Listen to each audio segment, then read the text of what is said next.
রাজবাড়ীর কালুখালী উপজেলা স্বাস্থ্য কমপ্লেক্সে নিলামবিহীন পুরানো রড ও অ্যালুমিনিয়াম বিক্রির অভিযোগ উঠেছে স্বাস্থ্য ও পরিবার পরিকল্পনা কর্মকর্তা ডাক্তার ইসরাত জাহান উম্মনের বিরুদ্ধে। তবে হাসপাতাল থেকে কোনো রড ও অ্যালুমিনিয়াম বিক্রি করা হয়নি দাবি করলেও এই নিয়ে ক্যামেরার সামনে কথা বলতে রাজি হননি তিনি। তদন্ত সাপেক্ষে ব্যবস্থা নেওয়ার আশ্বাস সিভিল সার্জনের।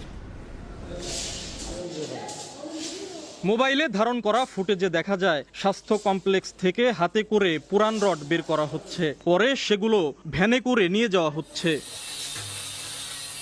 ঘটনাটি রাজবাড়ীর কালুখালী উপজেলা স্বাস্থ্য কমপ্লেক্সের। অভিযোগ উঠেছে সরকারি মালামাল নিলাম প্রক্রিয়ায় বিক্রির নিয়ম থাকলেও তা অমান্য করে হাসপাতালটির পুরান মসজিদের 572 কেজি পুরনো রড ও 15 কেজি জানালার অ্যালুমিনিয়াম বিক্রি করেছেন উপজেলা স্বাস্থ্য ও পরিবার পরিকল্পনা কর্মকর্তা ডাক্তার ইসরাত জাহান উম্মন।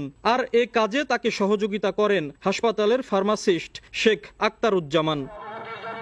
গত 26 এপ্রিল ডাক্তার ইসরাত জাহান উম্মনের কাছ থেকে 54 টাকা কেজি দরে রড ও 190 টাকা কেজি দরে অ্যালুমিনিয়াম কিনে নেন স্থানীয় ভাঙ্গারি ব্যবসায়ী রমজান আলী। তিনি তা বিক্রি করেন কালুখালী রেল স্টেশন এলাকার আরেক ভাঙ্গারি ব্যবসায়ী লিটন মোল্লার কাছে। বর্তমানে তার দোকানেই আছে রডগুলো।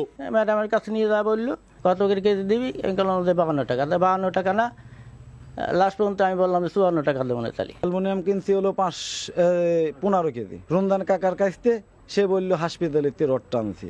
তবে হাসপাতাল থেকে কোনো রড ও অ্যালুমিনিয়াম বিক্রি করা হয়নি দাবি করলেও এ নিয়ে ক্যামেরার সামনে কোনো কথা বলতে রাজি হননি অভিযুক্ত স্বাস্থ্য কর্মকর্তা ডাক্তার ইসরাত জাহান উম্মন। তবে বিষয়টি তদন্ত করে ব্যবস্থা নেওয়া হবে জানালেন সিভিল সার্জন। কোন ঠিকাদার 18 সালে কত সালে ঠিকাদার কাজ করছিল, আমি ঠিকাদারকে খুঁজে পাচ্ছি না। রডটা কোথায় গেছে সেটা আসলে আমি জানাবো। ডাক্তার ইসরাত জাহান উম্মন 2023 সালের 14 সেপ্টেম্বর কালুখালী উপজেলা স্বাস্থ্য কমপ্লেক্সে যোগ দেন। আশিকুর রহমান, সময় সংবাদ, রাজবাড়ী।